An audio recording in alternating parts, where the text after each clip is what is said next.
Imetimia saa 12:30 Afrika Mashariki, sawa na saa 11:30 katika baadhi ya maeneo ya Afrika ya Kati na Maziwa Makuu. Hujambo na karibu katika matangazo ya Dira ya Dunia kutoka idhaa ya Kiswahili ya BBC. Mimi ni Halima Nyanza. Tulionayo katika Dira ya Dunia. Serikali ya Tanzania imesema tume iliyoundwa kuchunguza matukio ya uvunjifu wa amani wakati wa uchaguzi wa Oktoba 29 ilifanya kazi yake kwa mujibu wa sheria za nchi. Sasa ni kazi ya tume ya upelelezi kuwaita hao watu ambao wametuhumiwa ili wahojiwe, waonyeshe ushahidi na wajitetee. Jeshi la Israeli limetoa onyo kufahamisha wakazi wa mji mmoja kusini mwa Lebanon ili kufanya operesheni dhidi ya wapiganaji wa Hezbollah. Wizara ya ulinzi ya Marekani inaripotiwa kuzingatia kuadhibu wanachama wa NATO ambao hawaungi mkono vita vya Marekani dhidi ya Iran. Na kwenye mjadala wetu leo hii, ikiwa ni dunia inaadhimisha siku ya ushirikiano wa kimataifa na diplomasia kwa ajili ya kupata amani, je, mashirika ya kikanda yana nguvu ya kusuluhisha mizozo ya kidiplomasia? Mashirika haya ya kimataifa yameanza kulegea. Sisi kama watu wa kikanda kusimama kidete na kusema kwamba tunaamini kwamba utawala wa kisheria sio utawala wa kibabe mwenye nguvu nipishe. Viwanjani, Arsenal kumenyana na Newcastle United, lengo likiwa kurejea kileleni. Sikiliza makala ya spoti hapo baadaye. Jina langu ni Ive Buchana.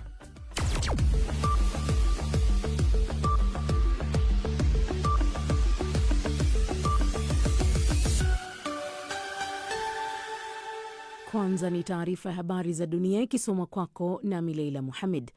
Jeshi la Israeli limetoa onyo la dharura kwa wakazi wa mji wa kusini mwa Lebanon wa Deir Ames kuondoka eneo hilo mara moja, likisema linataka kufanya operesheni dhidi ya wapiganaji wanaodaiwa kuwa wa Hezbollah.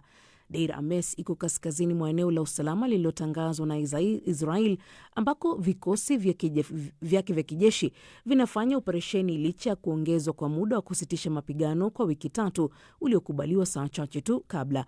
Lebanon inasema sasa inataka kuanza kupeleka jeshi lake kusini. Waziri wake wa habari Paul Morcos aliiambia BBC kuwa sharti kuu la kufanya hivyo bado ni kuondoka kwa majeshi ya Israel. Awali rais wa Marekani Donald Trump amesema kuwa mpango wa usitishaji vita nchini Lebanon, ambako Israeli inapigana na kundi la Hezbollah linaloungwa mkono na Iran, utaongezwa kwa muda wiki 3 zaidi. Awali makubaliano hayo yalitarajiwa kumalizika Jumapili wiki hii. Rais Trump alikuwa akizungumza baada ya mkutano na mabalozi wa Israeli na Lebanon. Alisema anatarajia kuwakaribisha viongozi wa nchi hizo mbili hivi karibuni. Inaripotiwa kwamba wizara ya ulinzi ya Marekani inaangazia njia mbalimbali za kuadhibu washirika wa NATO kutokana na kile kinachoonekana kama kushindwa kwao kuunga mkono operesheni za kijeshi za Marekani nchini Iran. Afisa mmoja wa Marekani aliambia shirika la Reuters kuwa barua pepe ya ndani ilionyesha kukerwa na kusita kwa baadhi ya washirika kuruhusu matumizi ya vituo vya kijeshi na haki za kupita anga lao.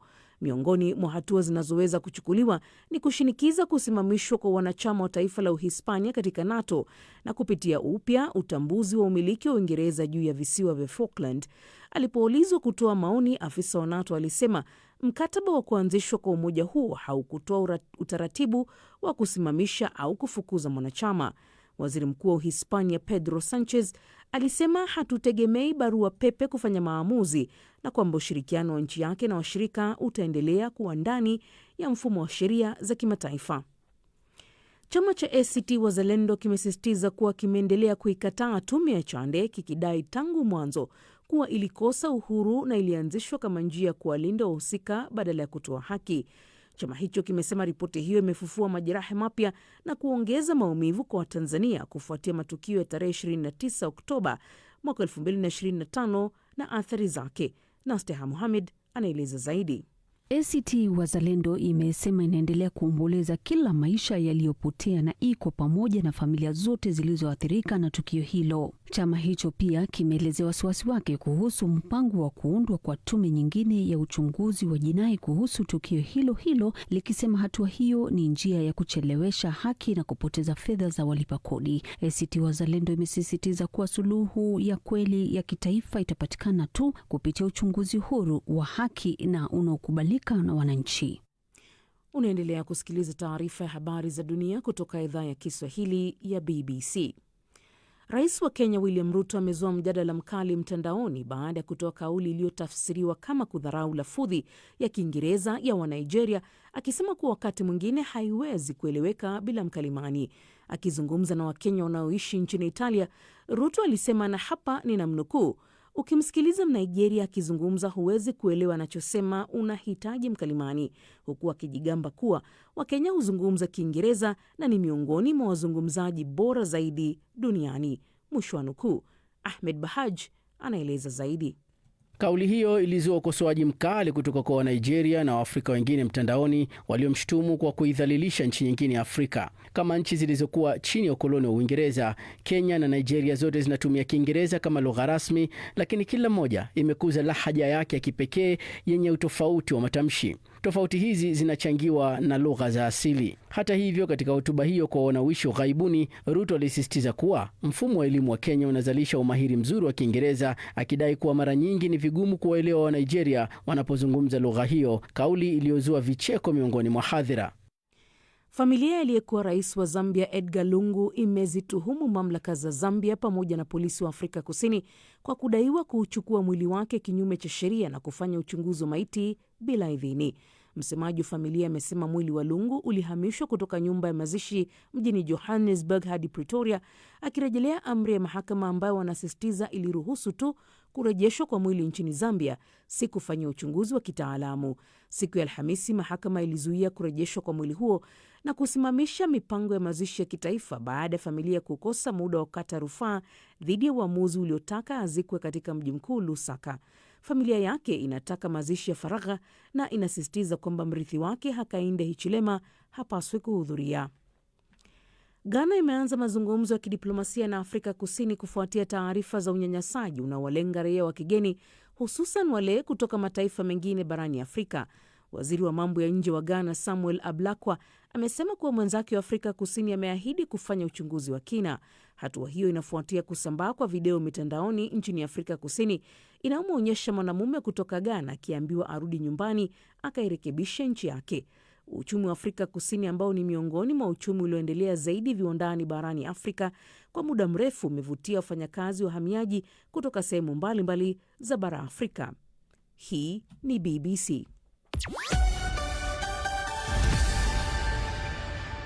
Nam, taarifa ya habari za ulimwengu imesomwa na Leila Mohammed. Matangazo haya yanasikika pia kupitia ukurasa wetu wa Facebook na YouTube BBC News Swahili. Tunasikika pia kupitia redio wa shirika. Ukiwa nchini Tanzania unaweza kutusikiliza kupitia Radio 1, Radio Free Africa na Radio Kwizera. Nchini Kenya, Mwanedu FM, Nyota FM na County FM. Uganda, Radio Chitara, Radio Lira, Voice of Muhabura. Jamhuri ya Kidemokrasia ya Kongo ni Radio Muungano Beni na Lizadil Radio. Leo hii uko nami Halima Nyanza. Karibu. Na kama ulivyosikia katika habari za ulimwengu, jeshi la Israeli limetoa onyo la dharura kuhamisha wakazi wa Deir Ames kusini mwa Lebanon ili kufanya operation dhidi ya wapiganaji wanaodaiwa kuwa ni wa Hezbollah, licha ya kuongezwa kwa muda wa kusitisha mapigano. Awali, rais wa Marekani Donald Trump alisema kuwa mpango wa usitishaji vita nchini Lebanon, ambako Israeli inapigana na kundi la Hezbollah unaoungwa mkono na Iran, utaongezwa kwa muda wa wiki 3 zaidi. Elizabeth Kazibure na taarifa zaidi. Lebanon imetangaza nia ya kuanza kupeleka jeshi lake katika eneo la kusini mwa nchi yake kufuatia kuongezwa kwa muda wa usitishaji mapigano baina yake na Israel kwa kipindi cha wiki 3 zaidi. Waziri wa habari nchini Lebanon, Paul Mokos, ameiambia BBC kuwa sharti kuu la utekelezaji wa hatua hiyo ni kuondoka kwa majeshi ya Israel. Ameongeza kuwa ni kwa manufaa ya taifa la Lebanon kurejesha udhibiti wa eneo la kusini. We are willing to restart. Tuko tayari kuanzisha upya hatua zile za muhimu za maendeleo kwa mpangilio ili kulipeleka tena jeshi la Lebanoni mpakani. Israel inasisitiza kuwa inahitaji kuendelea kuwepo katika eneo hilo ili kuzuia kundi la Hezbollah linaloungwa mkono na Iran kurusha makombora kuvuka mpaka. Akitangaza kuongezwa kwa muda wa makubaliano ya kusitisha mapigano, Rais Donald Trump amesema anatarajia kuwakaribisha hivi karibuni viongozi wa Israel na Lebanon. Ndiyo, hilo ni jambo la ajabu sana. Vilevile, kuna uwezekano mkubwa kwamba viongozi hao watakuja hapa kipindi hicho. Nadhani watakapofika, huu utakuwa mkutano wa kihistoria kwa namna ya pekee. Hawajawahi kukutana awali. Tafakari hilo. Kwa hakika, hili linapaswa kuwa jambo rahisi kutekelezwa. Rais Trump ametangaza kuwa usitishaji wa mapigano nchini Lebanon, ambako Israel inapambana na kundi la Hezbollah linaloungwa mkono na Iran, utaongezwa kwa muda wa wiki 3 zaidi. Taarifa hiyo imetolewa kufuatia duru ya pili ya mazungumzo yaliyofanyika Washington kati ya maafisa wa ngazi za juu wa Lebanon na Israel. Rais Trump pia amesema kuwa mazungumzo hayo yamekwenda vizuri sana, kama alivyobainisha kupitia mitandao ya kijamii. Tulikuwa na mazungumzo mazuri sana, na ninaamini kuwa huo ni mwanzo wa jambo lenye umuhimu mkubwa. Itakuwa jambo la kupendeza sana ikiwa tutafanikiwa kulitatua hili sambamba na yale tunayofanyia nchi ya Iran.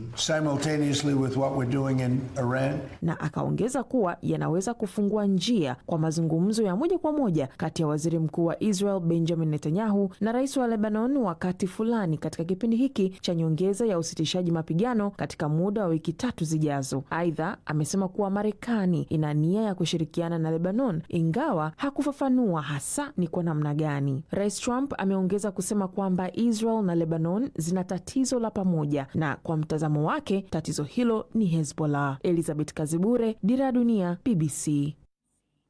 Na makao makuu ya jeshi la Marekani, Pentagon, inaripotiwa kuweka mipango ya jinsi ya kuadhibu wanachama wa jumuiya ya kujihami NATO kwa kushirikiana na Marekani katika vita vyake dhidi ya Iran. Jeshi la Marekani limesema kwamba linaangazia kwa kina kuiomba NATO kuisimamisha kwa muda Hispania kama mwanachama wake, na vilevile kuangazia upya umiliki wa Uingereza wa visiwa vya Falklands. Nastia Mohamed na maelezo zaidi.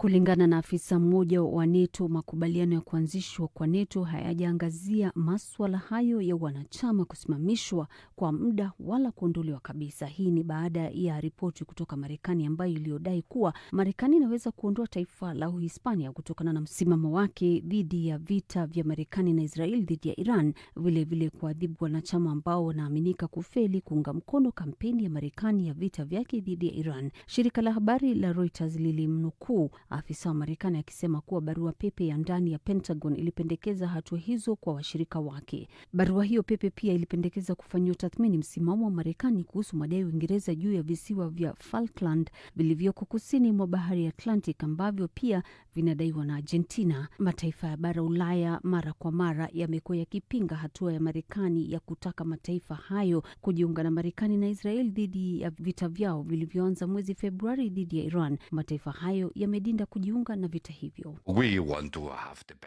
Tunataka kuwa na uhusiano bora zaidi iwezekanavyo na Marekani, lakini hatutashiriki katika operesheni, mashambulizi au vita ambavyo havizingatii sheria za kimataifa. Washirika wengi wa Ulaya pia wamekuwa na msimamo sawa na huo. Wakati huo, waziri mkuu wa Uingereza Sir Keir Starmer amesisitiza kuwa kuhusika zaidi katika vita au kuunga mkono vizuizi vya sasa vya Marekani dhidi ya bandari za Iran si kwa maslahi ya Uingereza. Hata hivyo, Uingereza imeruhusu Marekani kutumia vituo vya kijeshi vya Uingereza dhidi ya maeneo ya Iran yanayolenga mlango wa bahari wa Hormuz, na ndege aina ya RAF pia zimeshiriki katika operesheni za kuangusha ndege zisizo za rubani za Iran. Uingereza, Ufaransa na nchi nyingine zimesema ziko tayari kusaidia kuweka wazi mlango wa bahari wa Hormuz baada ya kuwepo kwa usitishaji wa mapigano wa kudumu au kumalizika kwa vita. Mwezi uliopita, Rais Donald Trump alisema kuwa siku zote amekuwa akichukulia jumuiya ya kujihami ya NATO yenye kuegemea upande mmoja, akisema kwamba kwa wakati wowote Marekani imekuwa ikiwalinda, lakini wanachama hao kushindwa kufanyia chochote Marekani. Afisa wa shirika hilo la NATO aliambia BBC kuwa mkataba wa kuanzishwa kwa muungano huo haujatoa kifungu chochote kinachoruhusu kusimamishwa au kufukuzwa kwa wanachama wa NATO. Kiongozi wa Uhispania amepuuza ripoti hiyo. Uhispania kwa muda sasa imekataa kutumika kwa vituo vyake vya kijeshi kuishambulia Iran, huku Marekani ikiwa na vituo viwili vya kijeshi nchini Uhispania. Waziri Mkuu wa Uhispania Pedro Sanchez ameambia waandishi wa habari kuwa nchi yake haifanyi kazi kwa kutuma ujumbe kwenye barua pepe, ila Uhispania inafanya kazi kwa njia sahihi za mawasiliano. Hatufanyi kazi kwa msingi wa barua pepe. Tunafanya kazi kwa nyaraka rasmi na msimamo rasmi uliochukuliwa katika kesi hii, na serikali ya Marekani. Msimamo wa serikali ya Hispania uko wazi: ushirikiano kamili wa washirika wetu, lakini daima ndani ya mfumo wa sheria za kimataifa.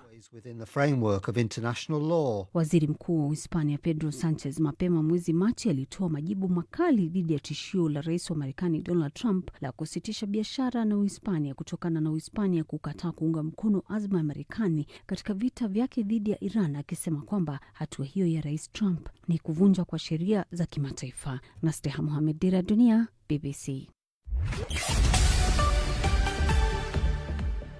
Unaendelea kusikiliza matangazo ya Dira Dunia kutoka idhaa ya Kiswahili ya BBC. Habari kuu jioni hii: serikali ya Tanzania imesema tume iliyoundwa kuchunguza matukio ya uvunjifu wa amani wakati wa uchaguzi wa Oktoba 29 ilifanya kazi yake kwa mujibu wa sheria za nchi. Jeshi la Israeli limetoa onyo kuhamisha wakazi wa mji mmoja kusini mwa Lebanon ili kufanya operation dhidi ya wapiganaji wa Hezbollah. Na kwenye mjadala wetu wa leo hii, ikiwa dunia inaadhimisha siku ya ushirikiano wa kimataifa na diplomasia kwa ajili ya kupata amani, je, mashirika ya kikanda yana nguvu ya kusuluhisha mizozo ya kidiplomasia? Hii ni BBC.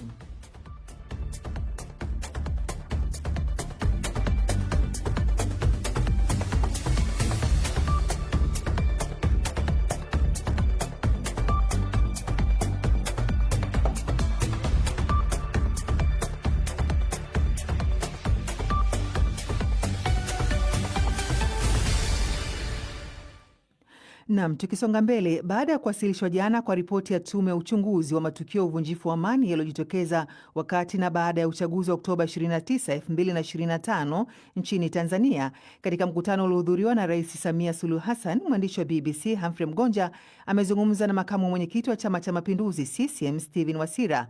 Katika mahojiano haya, Wasira amechambua kwa kina masuala yaliyoibuliwa na ripoti hiyo, matukio ya siku ya uchaguzi, juhudi za kufikia maridhiano pamoja na hali ya sasa ya chama hicho. Ikiwa mnafanya uchaguzi na chama kinataka kupeleka mgombea mmoja katika kila nafasi, iwe ya ubunge au diwani, na wanaogombea ni wengi, sasa ukichagua mmoja, huyu wakati wale wengine, ila unakuwa umeteua. Lakini binadamu wanatofautiana. Mwingine akigombea anasema lazima awe yeye, asipokuwa yeye tafasiri yake ni kwamba amekatwa. Wapo hao ambao hakuridhika walisababisha yalotokea. Ndio tume imesema. Katika chama mtafanya nini pengine, kwa sababu mna mamlaka ya kuweza kuyarekebisha haya? Tutangoja upelelezi kwa sababu tume haikutuambia majina. Taarifa ya vyama vikuu vya upinzani Chadema na ACT wameenda kinyume kabisa na taarifa ya tume. Sasa CCM mkienda kwenye maridhiano, mtaridhiana na nani wakati gani? Niambie wamesemaje kwanza. Wamesema kwamba tume, taarifa ya tume kuanzia mwanzoni walikuwa wanahoji uhalali wa tume na wasema taarifa ya tume imepotosha mambo mengi, hawakubali nayo kabisa. Hatuendi kwenye maridhiano kuridhiana na chama fulani. Sisi tunataka kuridhiana kama nchi, tunataka kuponya nchi kisiasa. Tuzungumzie kisiasa. Kisiasa unaponya nchi kwa sababu siasa si ya vyama peke yake. Vyama lazima viwe na watu wanaviunga mkono. Sasa katika hili ukichukua maoni ya wananchi walio wengi, kwanza wameiambia tume kwamba mambo yaliyotokea hayafanani na Utanzania. Wamesema na maadili na nchi tuliyoachiwa na waasisi wa nchi hii. Kwa mfano maridhiano, kauli amekuwa akizitoa mara kwa mara, wako tayari kufanya maridhiano endapo mwenyekiti wao atakuwa yuko nje ili naye ashiriki. Limesemwa sana. Hiyo ndio kosa bila kuingilia wanalofanya. Kwa sababu maridhiano sio badala ya sheria. Hata tume imesema turidhiane, tuunde chombo cha maridhiano, na sisi CCM tunakubali kabisa. Lakini sasa hivi ukisema lakini tume hiyo yote nimesema katika jambo hili lote kuna jinai. Umeona jinsi walivyopambanua. Upande mmoja kuna maridhiano, lakini pamoja na kuridhiana upande wa pili kuna nini? Kuna jinai inahitaji kuchunguzwa.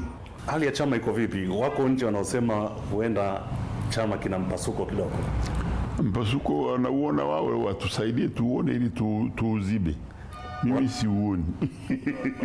Ni tume iliyoundwa na rais na hii ni ripoti ya rais.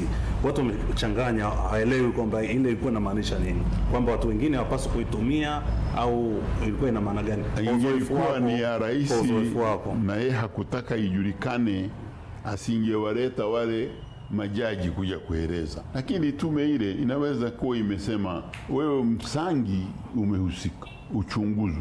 Yeye ndiye alisema hii ni tume ya rais. Ni ya rais. Kwa sababu ina maana gani? Goji, maana yake ni kwamba imeundwa kwa mujibu wa katiba na kwa mujibu wa mamlaka ya rais ya kuunda tume. Ndio maana yake. Kwa kuna mambo yatakuwa yamekuwa sealed ambayo sio kila kitu kiko kwa ajili ya public consumption. Hata mimi siyajui.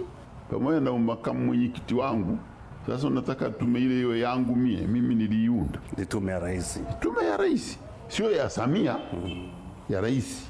Unajua tunachanganya Samia na rais. Samia ni individual, lakini rais ni taasisi. Naam, ni makamu mwenyekiti wa Chama cha Mapinduzi CCM Steve Wasira kama alivyozungumza na Humphrey Mgonja. Serikali ya Tanzania imeendelea kuwa na imani na ripoti hiyo. Waziri wa nchi katika ofisi ya waziri mkuu, sera, bunge na uratibu nchini Tanzania, Profesa Palamagamba Kabudi amesema kuwa tume iliyotoa ripoti hiyo ilifanya kazi yake kwa mujibu wa sheria za taifa hilo na kuwa uchunguzi unaofaa utafanyika ili kutoa nafasi ya hatua za kisheria kuchukuliwa kwa walio na makosa. Aidha, amesema kuwa Tanzania ilitaka katiba mpya ifikapo mwaka 2028 itakayowezesha kutatua matatizo yanayoikabili. Tume imetuambia kwamba imepata ushahidi usio na shaka kuwa matukio ya ghasia za Oktoba 29 yalipangwa, yaliratibiwa, yalifadhiliwa na kutekelezwa na watu waliopata mafunzo.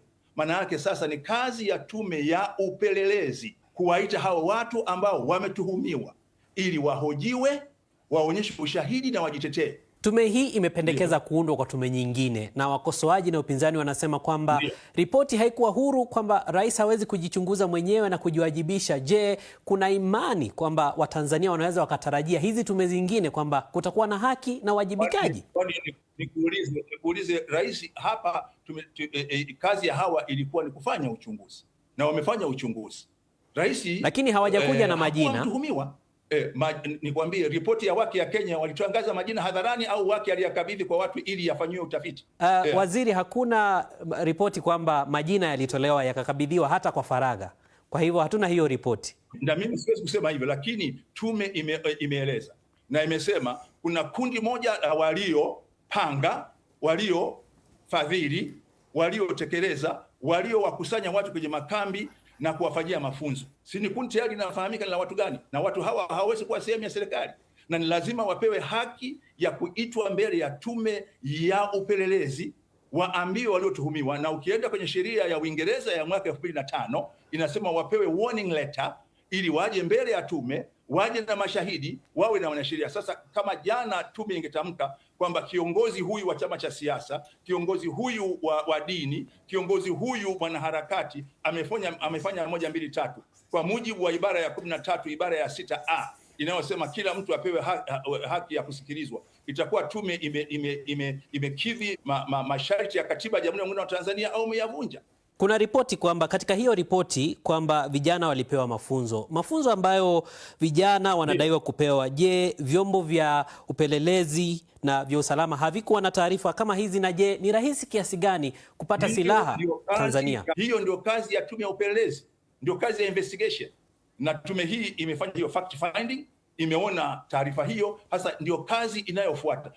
Upinzani umekosoa ripoti hiyo kwamba sio huru, na kuna pendekezo pale kuundwa kwa tume huru ya maridhiano. Je, kuna matumaini kwamba watahusishwa? Tume ya maridhiano itakuwa kwenye ngazi ya taifa, ngazi ya wilaya, ngazi ya tarafa, ngazi ya kijiji, na imeelezwa kabisa tume hii ya maridhiano itakuwa shirikishi. Katika muda huu wa miaka hii miwili tutakuwa na mambo matatu yanayokwenda kwa wakati mmoja: upelelezi kwa waliofanya makosa, maridhiano, na 3 katiba. Hapo kwa katiba, kuna matumaini ya kupata katiba mpya katika awamu hii? Matumaini ya kupatikana katiba mpya makubwa sana, kwa sababu serikali inayoongozwa na Dr. Samia Suluhu Hassan ina utashi wa kisiasa, na nataka kuamini Watanzania wengi wana nia njema na katiba itapatikana, na mahali pa kuanzia papo, kwa sababu tuna katiba ya sasa, tuna rasimu inayoitwa katiba ya rasimu ya Rioba, tuna katiba iliyopendekezwa, na tuna maelezo ya tume nyingi sana. Nam ni Profesa Palamagamba Kabudi, huyo waziri wa nchi katika ofisi ya waziri mkuu, sera, bunge na uratibu nchini Tanzania, kama alivyozungumza na Peter Mwangangi wa BBC. Kumbuka msikilizaji, matangazo haya pia unaweza kusikiliza kupitia katika mtandao wetu wa bbcswahili.com. Huko utakutana na taarifa mbalimbali zikiambatana na picha. Nao pia unaweza kutuma ujumbe wako nasi tukausoma hewani kama alivyofanya Henry Regoshora. Wewe unasema unapatikana mubashara kutokea Entebbe, Uganda. Ali Hamdu Suleiman unasema unatusikiliza vizuri kabisa kutokea Mwanza, Tanzania. Noah Kisiongo unasema nikiwa Juba, Sudani Kusini, na wasikiliza vizuri. Asante sana kutusikiliza kutokea huko. Jafar Kopo unasema unatupata vizuri kutoka Moshi, Tanzania. Halfani Ibrahim unasema unatupata mubashara ukiwa Kibaha, Pwani. Mesha Klongo unasema uko Ilula, Iringa, unasema unatusikiliza vizuri sana. Nawe Nikolaus Baba Flola unasema unatupata vizuri pia. Maulidi Ramadhani Amani unasema unatupata vizuri kutokea Tabora, Tanzania. Msikilizaji, nitaendelea kukusomea ujumbe wako baadaye nikipata nafasi, lakini sasa ni michezo na Ive Buchana.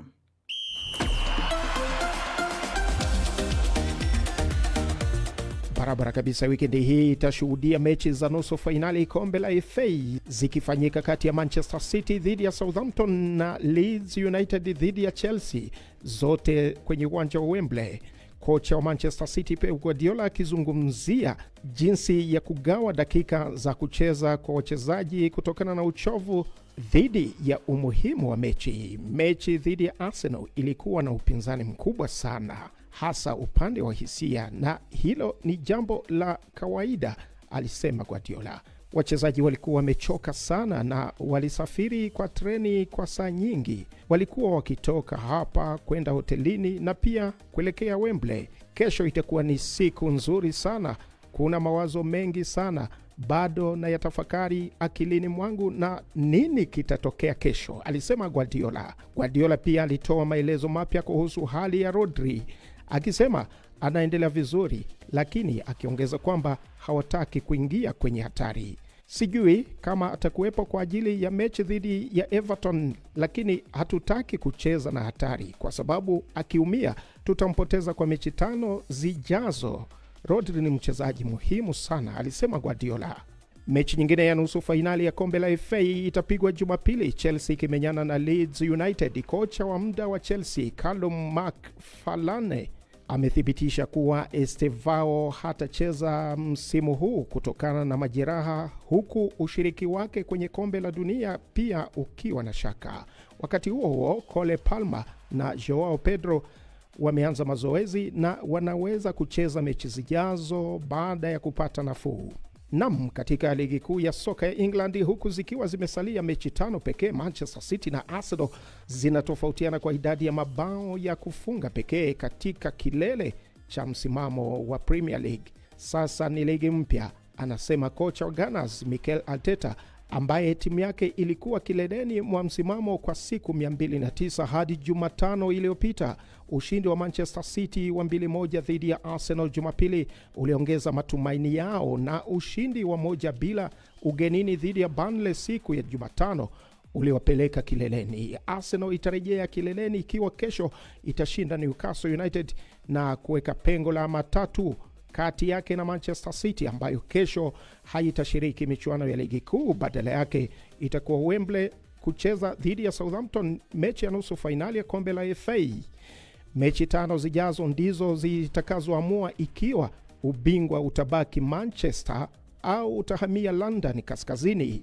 Kuhusiana na mchezo wa kesho kati ya Arsenal na Newcastle, kocha wa Arsenal Mikel Arteta amethibitisha kuwa Bukayo Saka na Ricardo Calafiori wamerejea kikosini na watakuwepo kwa mchezo wa Jumamosi dhidi ya Newcastle. Kurejea kwa wachezaji hawa ni habari njema kwa kikosi hicho kuelekea mchezo huo mgumu. Mengi zaidi kuhusu timu zitakavyochuana wikendi hii utayapata punde sipunde katika mtazamo wangu.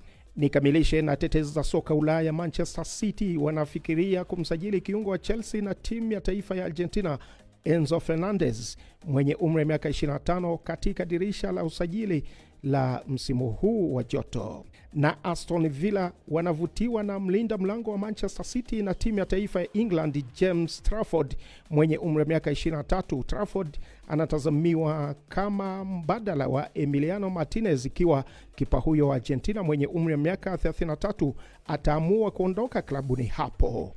Mwisho wa makala ya spoti. Jina langu ni Ive Buchana.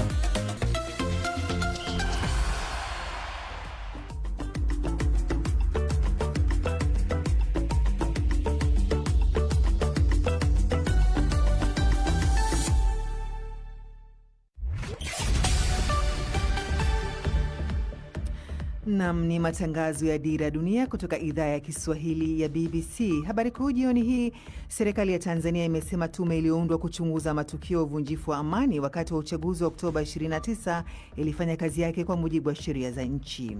Na kwenye mjadala wetu leo hii, ikiwa dunia inaadhimisha siku ya ushirikiano wa kimataifa na diplomasia kwa ajili ya kupata amani, je, mashirika ya kikanda yana nguvu ya kusuluhisha mizozo ya kidiplomasia?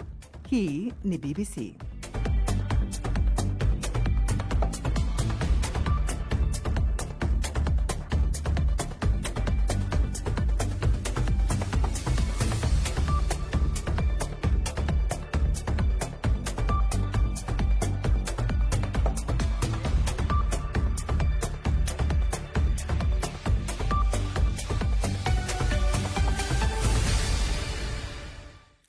Na sasa basi ni mtazamo wangu na Ive Buchana.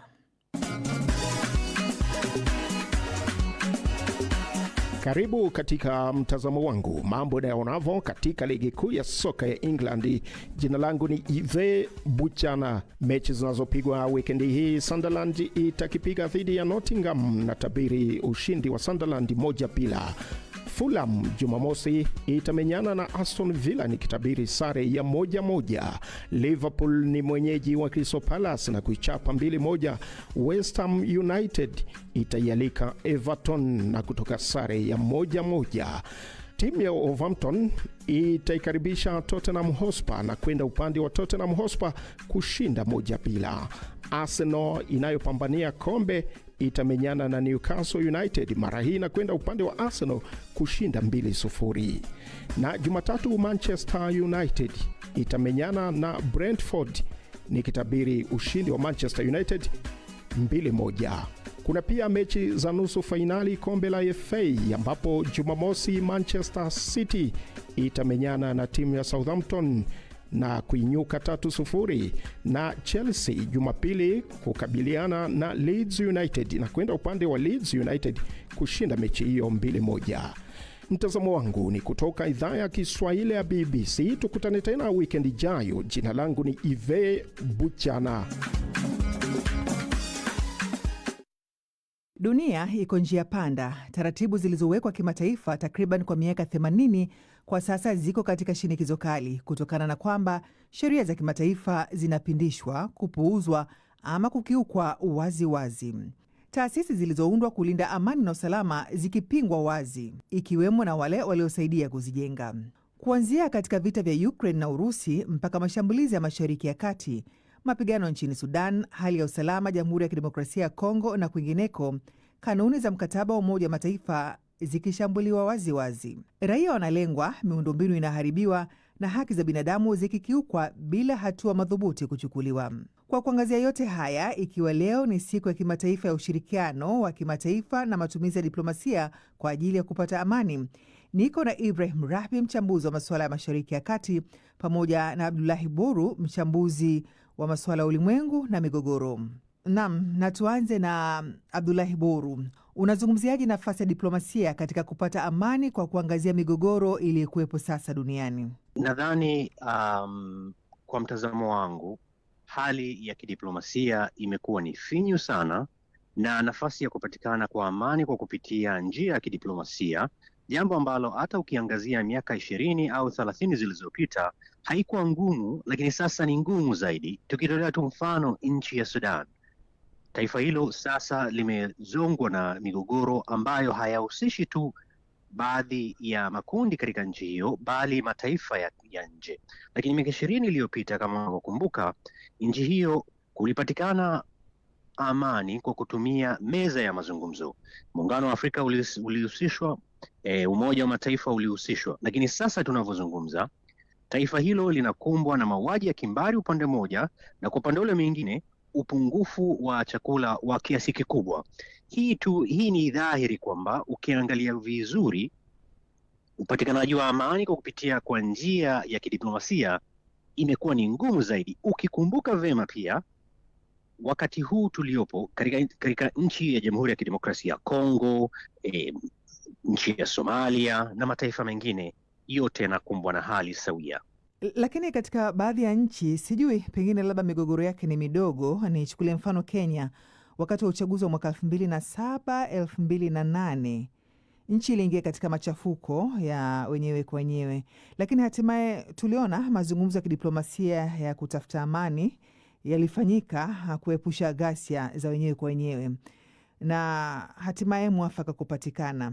Sasa hii imefanikiwa vipi? Kutokana labda na aina ya mzozo uliokuwepo, haukuwa mkubwa, ama sababu gani zilifanya mpaka amani ikafikiwa?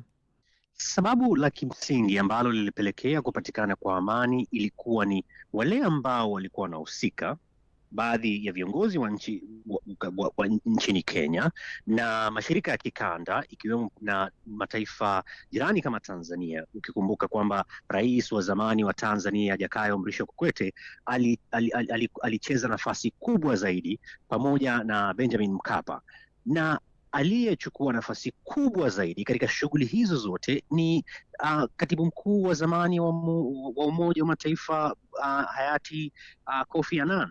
Lakini sasa katika wakati tuliopo, viongozi wengi wao wakiwa wanatoka mataifa ya magharibi hawaiheshimu Umoja wa Mataifa. Rais wa Marekani ameweka dhahiri shahiri kwamba yeye sio eti tu anaipinga umoja huo, anaipinga kwa kutumia mikandamizo, hususan ukikumbuka kwamba Marekani ndiyo inayotoa fedha nyingi kwa shirika hilo. Marekani imesema haitatoa fedha sio tu ya vyakula vya misaada, bali kwa shughuli muhimu, ikiwemo ni pamoja na ulinzi wa amani kwa wanajeshi wa kulinda amani wa Umoja wa Mataifa. Hili halimaanishi tu analipinga, anataka kulilemaza shirika hilo. Iwapo Umoja wa Mataifa, ambapo ni chombo muhimu sana lililotokana na vita vikuu vya pili vya ulimwengu, na nchi ambayo ilicheza nafasi kubwa zaidi katika uzalishaji wa shirika hilo ni Marekani, na linasema wao hawataiheshimu, watailemaza. Basi kwa wale ambao ni hohe hae, wale ambao ni akina mama ambao wamekimbia katika eneo, kwa mfano nchi ya Sudan, mashariki mwa Jamhuri ya Kidemokrasia ya Kongo, wao watakuwa na la kufanya. Na kingine ambacho tunafai kulizingatia ni kwamba iwapo Marekani itachukua hatua kama hiyo, wale ambao wanahusika na vita watachukua hiyo kama ni wanapewa nafasi ya kuendelea kutekeleza mauaji, vita, ubakaji. Kwa hiyo sio eti tu kwamba Marekani linakosa kucheza nafasi yake muhimu, bali inawapa nafasi wale ambao wana nia mbaya ya kuwaathiri wengine. Na Rahbi, nije kwako. Tukiangalia mzozo katika eneo la Mashariki ya Kati, nafahamu mzozo katika eneo la Afrika Mashariki ya Kati haujaanza leo wala jana, na kwa kutumia njia za kidiplomasia tumeona mzozo wa Palestina na Israeli ukijaribu kutatuliwa, lakini hakuna kilichofikiwa. Na sasa mazungumzo ya kutafuta amani yanafanyika Pakistan kati ya Marekani na Iran. Muda umeongezwa tena wa mazungumzo ya kutafuta amani. Sasa unadhani diplomasia itafanikiwa kweli hapo?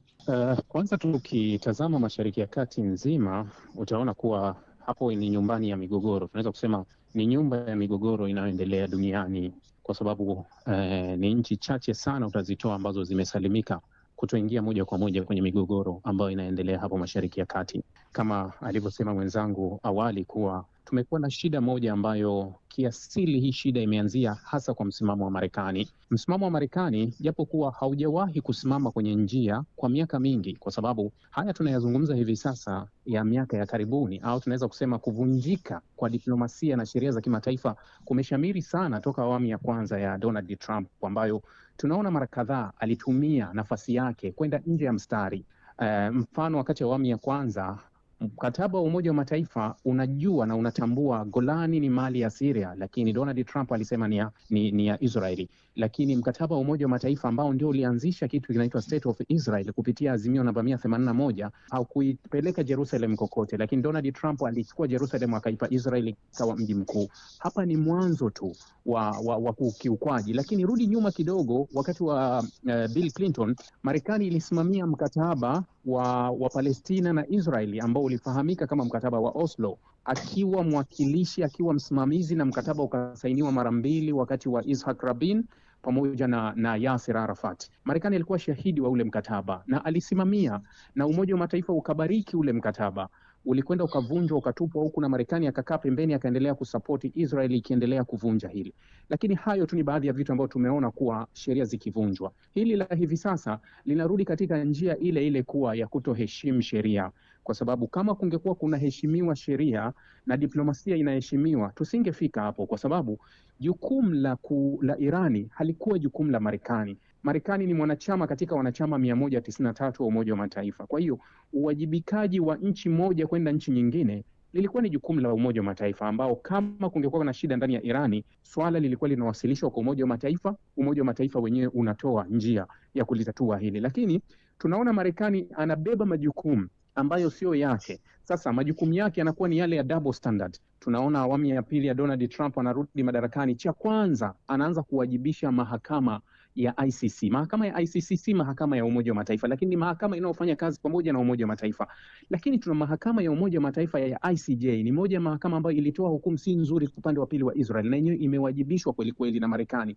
Kwa hiyo tunaona kuwa msimamizi wa haki na sheria ndio kwanza alianza kuhakikisha kuwa analemaza kitu kinaitwa Umoja wa Mataifa na sheria za kimataifa. Tukaona akaanzisha bodi ya amani ambayo kiasi viongozi wenye maono ya mbali walishaipinga kuwa hili bodi mbona inaonekana kama inaenda kuhodhi mamlaka ya Umoja wa Mataifa na inajichukulia kuliko kile ambacho kilichokusudiwa. Lakini hapo hapo unaona Marekani ambaye ndio mfadhili mkuu wa mashirika mengi akijitoa kwenye shirika likiwemo shirika la afya, unaona kuwa hii inatatiza duniani. Lakini mashirika mengi Marekani karibu mashirika 30 yameamua kujiondoa moja kwa moja kutopeleka fedha. Lengo ni kudumaza, wakati huo anapeleka nguvu kubwa kwenye bodi ya amani ambayo yeye anaiongoza.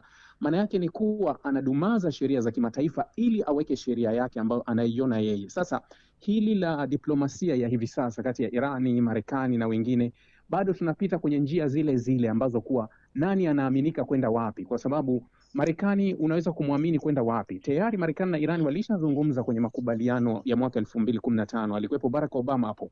Lakini Trump alikuja kuiondoa Marekani, ambapo mpaka leo hajawahi kutoa ushahidi hata kwa waliokuwa mashahidi wa mkataba huo kuwa kwa nini aliondoa Marekani kwenye mkataba, kwa nini Irani ilikiuka. Alitakiwa atoe ushahidi. Sasa kuna shida ambayo imekuwa ya upande wa pili wa watu wanaona kuwa haya mambo ni sawa kadri Marekani anavyovunja sheria, na unaona wengine wanamuunga mkono. Hasa hili limechochewa sana na nchi za EU. Mara nyingi maamuzi ya Marekani, kwa sababu yalikuwa yakielekea kwa nchi ambazo si zao, walikuwa wanaona kawaida. Nchi zilikuwa zikiumizwa kama Irani, nchi kama Urusi, nchi kama Korea, nchi kama Venezuela, zilikuwa zikiumizwa kwa sababu si nchi wanazozipenda na waliona sahihi, hata kama ilikuwa kinyume cha sheria.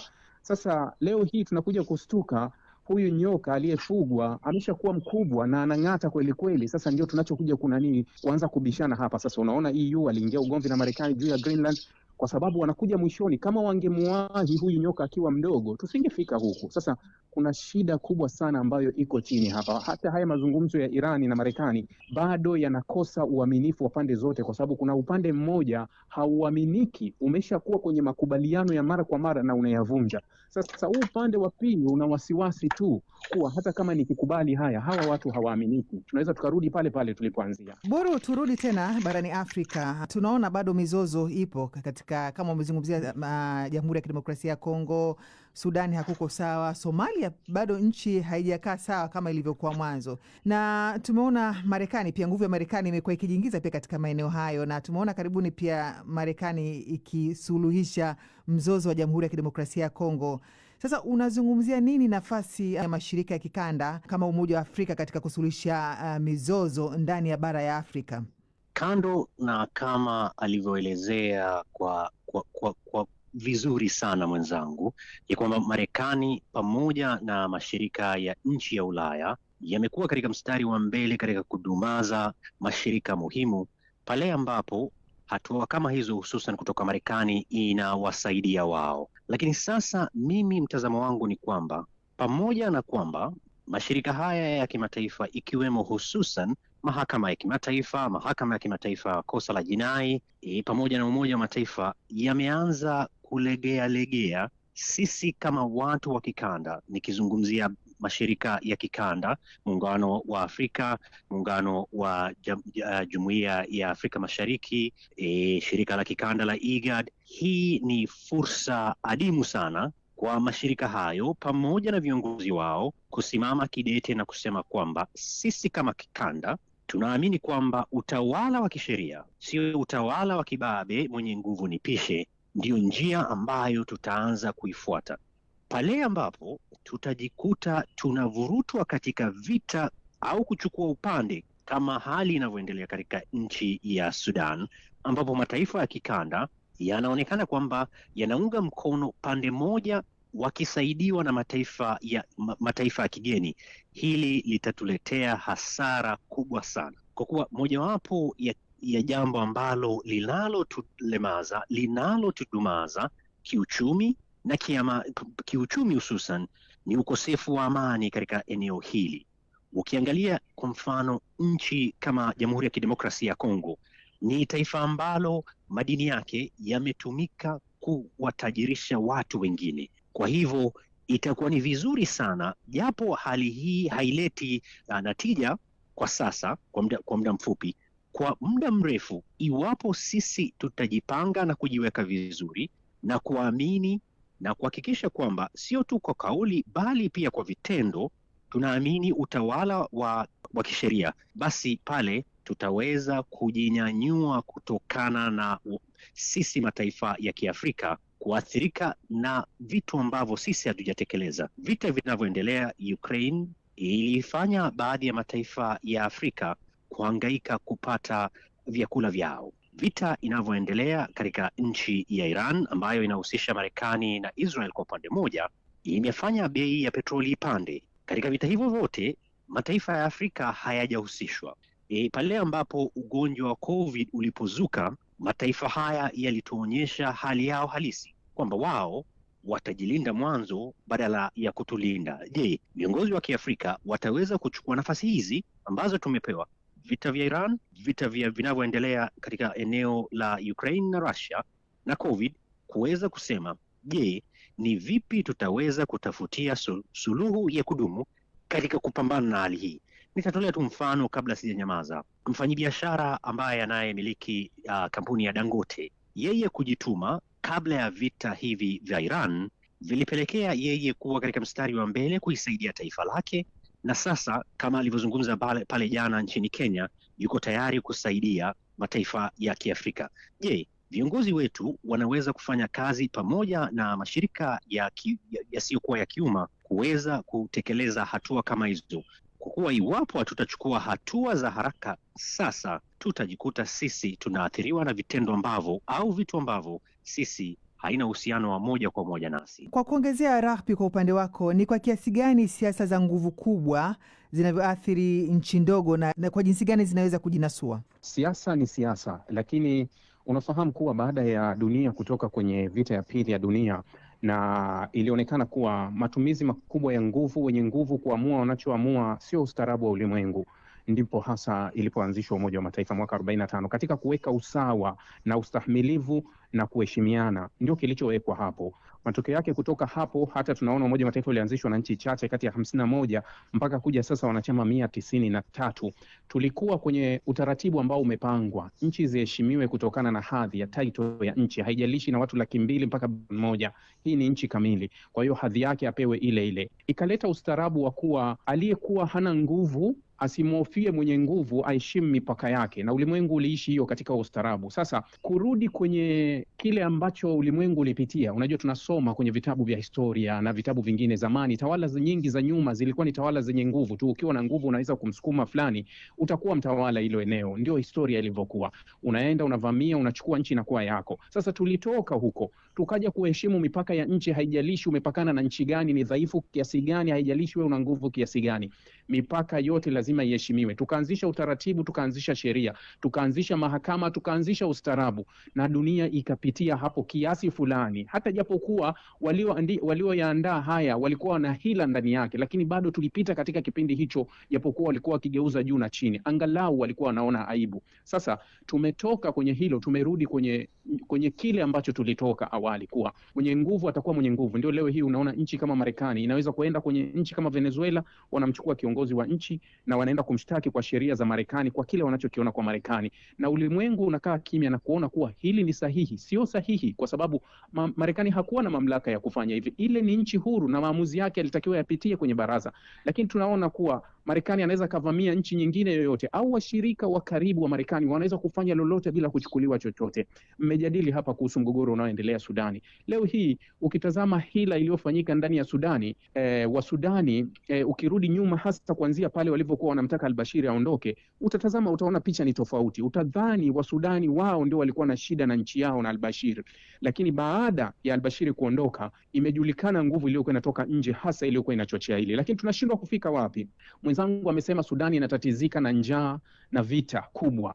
Ni kweli Sudani inatatizika na vita kubwa, lakini Sudani inaishiwa chakula, Sudani haishiwi silaha. Leo hii ulimwengu wa leo ni ulimwengu mwepesi sana kujua. Teknolojia iko juu sana. Tunajua yoyote atakayetumia silaha hii imetoka katika nchi gani. Mnyororo mzima wa usambazaji wa silaha unaoingia Sudani unafahamika, na washirika wanaofadhili kila upande ndani ya Sudani wanafahamika, na wote ni washirika wa nchi kubwa za magharibi. Hakuna nchi inayowajibishwa wala kuchukuliwa hatua.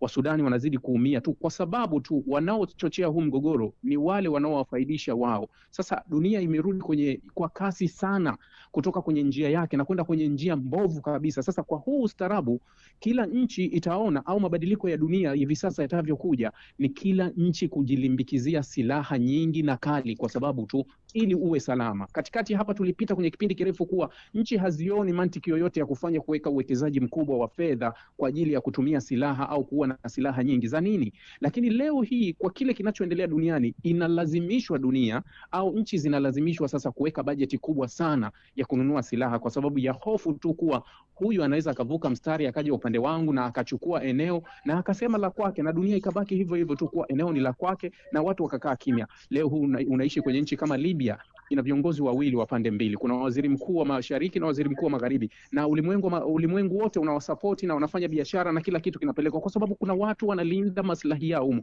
Ndio tumekuwa na dunia ya namna hiyo, yani kuona kuwa maslahi yamekuwa mbele kuliko uhalisia. Tukiangazia hapo, Boru, unadhani kuna ukosefu wa mshikamano wa kisiasa hususan barani Afrika ambao unadhoofisha juhudi za pamoja za amani? Ndicho sababu ya kimsingi ya bara la Afrika kukosa kuheshimiwa au kupewa nafasi yake. Haya mataifa ya Kiafrika ni mataifa yana zaidi ya nchi 50.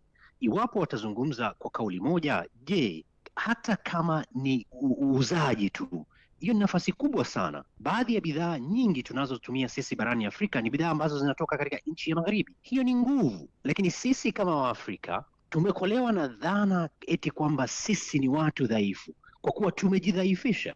Tumekubali kasumba ambayo yana historia ndefu kuanzia wakati wa koloni, eti kwamba sisi watu au jamii kutoka bara la Kiafrika ni watu ambao hatuna nguvu, ilhali tuna nguvu. Kwa hiyo jambo la kimsingi na jambo ambalo ni bora tuanze kulizingatia ni kuhakikisha kwamba kutakuwa na umoja wa bara la Kiafrika pale ambapo viongozi wetu watakapozungumza kwa sauti moja, kwa kuwa wamepewa nafasi na raia ya kwao, basi pale tutaheshimika. Katika hali tuliyopo sasa ambapo mfumo ambao tulikuwa nao tangu kuishi kwa vita vikuu vipili vya dunia, na pale ambapo tunaelekea kuna nafasi hii itahitaji wale ambao ni viongozi, wale ambao ni wataalamu, wale ambao kutoka bara la Kiafrika waketi chini wakubali, je, mfumo ambao tumeambiwa japo pamoja na upungufu wake imetuwezesha kufanya mambo mengi japo sio kila kitu, mfumo huu unaenda kuanguka. Je, tutakuwa katika nafasi gani kuhakikisha kwamba mfumo ambao utakaoanzishwa utaweza kutufaidisha? Nikitolea tu mfano, ukiangalia Baraza la Usalama la Umoja wa Mataifa, ni mataifa chache sana ambayo yana kura ya turufu, na mataifa hayo yametumia viongozi wa Kiafrika katika Umoja wa Mataifa kutekeleza mahitaji yao. Je, kwa nini eneo kubwa kama bara la Kiafrika halina kura la turufu, lakini mataifa mengine unaweza kutumia mbinu zozote, iwapo ni idadi ya watu, uzalishaji wa kiuchumi, kwa nini wao wanakuwa na kura ya turufu na sisi hatuna? Kwa kuwa pale ambapo Umoja wa Mataifa ulipoasisiwa, mataifa mengi ya Kiafrika yalikuwa katika minyororo ya ukoloni. Ni kinaya iliyoje mataifa ambayo yalikuwa yanawatawala kimabavu bara la Kiafrika ndio lilikuwa linazungumzia ujengaji wa Umoja wa Mataifa, ujengaji ambayo unasema kila mtu yuko sawa, lakini watu walikuwa bado katika minyororo ya ukoloni. Kwa kuwa historia ndiyo somo muhimu zaidi, japo viongozi wetu wakati mwingine wanayumba wakisema historia haina maana. Wale ambao watakosa kuzingatia historia watarudi kutekeleza makosa waliotekeleza katika historia. Kwa hiyo sasa ndio wakati wa kujaribu kurekebisha historia. Mimi langu ni kwamba japo wakati huu sasa unaonekana ni wakati mgumu zaidi, lakini katika wakati mgumu kama hii pia unaweza kupatikana na tija. Viongozi ambao walipigania uhuru hawakuwa na silaha kubwa sana, lakini walikuwa na ari na utashi pamoja na muungano, ndipo wakapigania uhuru. Huu ni nafasi ya pili ya bara la Afrika kupigania uhuru, kujaribu kuhakikisha watakuwa katika mstari wa mbele katika utekelezaji wa mfumo ambao utatawala dunia pale ambapo mfumo huu utakapoanguka. Rahbi, unadhani Umoja wa Mataifa na taasisi zake ni dhaifu kushindwa kudhibiti baadhi ya mambo? Binafsi sidhani kama Umoja wa Mataifa umekuwa na udhaifu katika kuwajibika kwenye hili swala. Isipokuwa tu kuwa ni kuwajibika kwenyewe kumeshindikana, lakini sidhani kama ni taasisi ni dhaifu au zinashindwa kufanya kazi. Kuna jambo moja ambalo linakuwa ni gumu hizi taasisi kufanya kazi, kwa sababu zimejikuta karibu kila zikitaka kufanya kazi zinakutana na kizingiti cha Marekani. Sasa kama utapima kwa udhaifu, labda tunaweza tukapima kati ya Umoja wa Mataifa na Marekani nani mwenye nguvu. Sasa hapo ndio unaweza ukaona kwa uwazi kuwa je, taasisi zimekuwa dhaifu au nguvu ya upande wa pili imezidia. Lakini ukirudi kwa yote utaona kuwa hata zile taasisi zenyewe ziliwekwa na hao wenye nguvu walio mbele. Sasa ukitaka kujua zina nguvu, ngoja uone zinavyofanya kazi kwa wengine ambao sio wenye nguvu. Kwa hiyo taasisi ziko sawa kabisa, lakini tu kuwa zimekwepa uwajibikaji, yani zimekwepa njia rasmi ambazo zilitakiwa kufanya kazi, na zenyewe pia zinafanya kazi kwa kutazama huyu ni nani na ana nguvu gani na ana ushawishi kiasi gani. Kwa hiyo sidhani kama taasisi ni dhaifu. Na kwa kumalizia, nini kifanyike kuhakikisha diplomasia inafanikiwa katika kuleta amani duniani? Nini kifanyike? Nadhani uwajibikaji. Dunia ijitathmini na kuanza kuzungumza mambo kwa jicho lililo wazi kabisa. Tujitathmini tulipo na tujaribu kupitia sheria ambazo tulijiwekea kuwa je, bado tunatembea kwenye sheria hizo au tumeamua kufunga macho yetu tu kwa sababu wanaovunja sheria ni wenye nguvu, au wanaovunja sheria ni wale tunawaunga mkono, au wanaovunja sheria ni wakubwa kwetu. Sasa kama tutajitathmini ulimwengu ulipo na kuamua kuanza kujikosoa wenyewe, jamani, tumeisha toka kwenye njia muda mrefu, tunatakiwa turejee bila unafiki, bila hila, dunia itarudi kwenye nafasi yake kama ilivyokuwa awali. Lakini kama tutaendelea kutumia hiki kitu kinaitwa double standard, vigumu sana kurudi kwenye nafasi yake. Na ili dunia ibaki kwenye nafasi yake, tuweze kurudi kwa haraka, ni lazima mgogoro kati ya Marekani na Ulaya uendelee, kwa sababu wale wanajua na yule anajua. Hakuna kila mmoja atatetea haki yake, manake tutarudi kwa nguvu kutetea haki. Lakini tayari kama kutakuwa na maelewano kati ya Marekani na Ulaya tena, basi tunarudi kule kule tulikoanzia na hatuwezi kutatua haya matatizo. Kile ambacho ninachosema mie ni kwamba utawala wa kisheria ni utawala nzuri, lakini pale ambapo hakutakuwa na uwajibishaji, pale ambapo hakutakuwa na usawa, basi utawala huo utafeli. Na msikilizaji, ni Abdullah Boru huyo mchambuzi wa masuala ya ulimwengu na migogoro, pamoja na Ibrahim Rahbi, mchambuzi wa masuala ya Mashariki ya Kati. Na ndio wanakamilisha matangazo yetu ya Dira ya Dunia kwa leo. Kwa niaba ya msimamizi wake Nastia Mohamed, fundi mitambo Nairobi Habat Masue na Jessica Pelembela akiwa Dar es Salaam, mhariri wa matangazo haya kwa wiki nzima alikuwa Piles Mwatee. Mimi ni Halima Nyanza na kutakia weekend yenye amani. Usikose basi kusikiliza matangazo ya televisheni ya Dira ya Dunia kupitia Star TV ifikapo saa 3 usiku. Kwa heri kwa sasa.